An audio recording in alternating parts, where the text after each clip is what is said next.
Parramatta fans, it's time to get aboard the Lane train. Shaun Lane has the Eels back on track ahead of the finals, and the back rower has revealed to 9 News the reason behind his remarkable resurrection. The enigmatic Eels are suddenly looking primed for September. Shaun Lane inspiring Parramatta to a 53-6 smashing of Brisbane, just 2 weeks out from the playoffs. He's been our best player all year.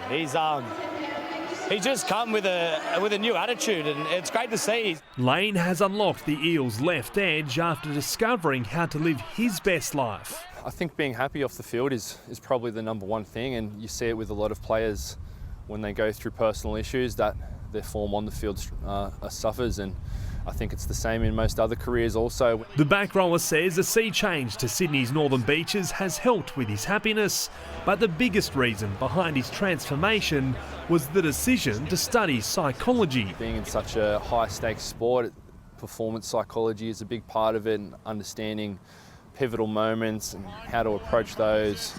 You look at me, I'm pretty much the same person. I'm still 6'6" and 110 kilos like I was when I was 20 years old. And I have a few more injuries. There's probably no physical reason why I should be performing better. It was just all up here for me, really. Now 27, Lane is in his 8th NRL season and at his 4th club. If I can pass on any sort of lesson that I've learnt in my time playing footy and ensure that some young kid doesn't have to go through being dropped like I had to be dropped, or change clubs like I had to multiple times, and I could just instead instill that knowledge into them, then that's something that I'd love to do. While the Eels look electric, Brisbane look broken. Kevin Walters tore shreds off his players. The club's finals hopes are on a knife's edge. Zach Bailey, 9 News. The surging Roosters face one of league's toughest tests tonight, travelling to Melbourne to face the 4th place Storm. Danica Mason is at Amy Park. Good evening to you, Danica. The battle of the fullbacks, that is going to be fascinating to watch. Yes, it certainly will be an enticing battle we're getting ready to see here tonight. Billy Slater alongside me now. James Tedesco up against Cameron Munster, although Cameron Munster once again hasn't been named in the number 1 jersey, but we're expecting him to be playing there tonight. What a battle this will be. A few mind games from Coach Craig Bellamy. Oh, look, it's a bumper crowd expected here at Amy Park, and why wouldn't it be with these 2 star fullbacks? They're 2 of the most exciting players in our competition. James Tedesco is ultra consistent in that 1 jersey and played that position for quite a few years now. But Cameron Munster, he's a little bit unorthodox the way he plays that position. He plays up as a first receiver. He's still a very great creative ball player, and just got this great deception about his football. And the last couple of weeks, whilst being back at fullback, he's just breathed a whole heap of life into this Melbourne Storm team, and we can expect a lot of excitement out here tonight. It's a dry track. It's a nice, beautiful, breeze-free night, and looking forward to this one. Yeah, we certainly are. And what about Brandon Smith? We know he's joining the Roosters next year, but for Melbourne tonight, how key will he be? Well, I think he'll be really excited about this game. We're only a couple of weeks out from finals, and he's heading to the Roosters next year, but he is an integral part of the Melbourne Storm at the moment. He's got great leg speed. He's an aggressive player with and without the football. He'll want to impress tonight for both sides. Yeah, so much on the line tonight, Roz. We're looking forward to it. All the action live from 7:30. It's going to be huge. Thank you very much. See you then, Danica.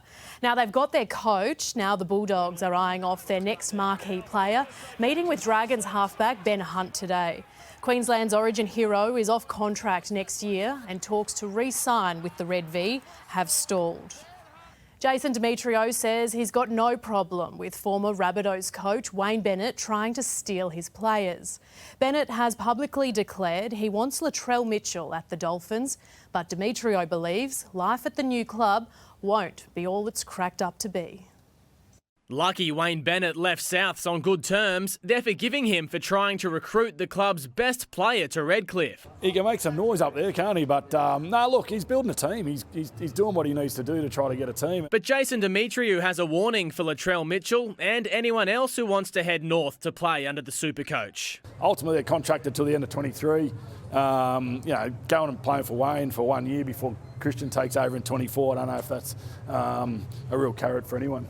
Demetriou says axed winger Jackson Barlaw is in good spirits despite being the target of death threats from online trolls after some costly errors in the Rabbitohs' loss to Penrith. That's the world we live in. We get a lot of low-lives who like to get on social media, and it's a good lesson for the young blokes. Social media can be good for them and a platform for them, but it's also a trap that they don't need to get too caught up in.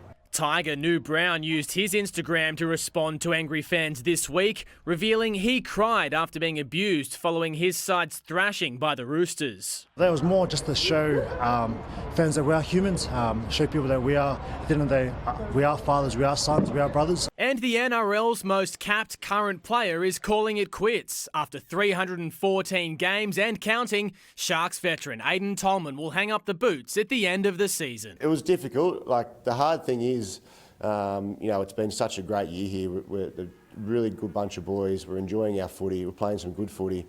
So it's really hard to sort of say goodbye, to that kind of environment. But in saying that too, I just know the time's right now. Luke Dovesey, 9 News.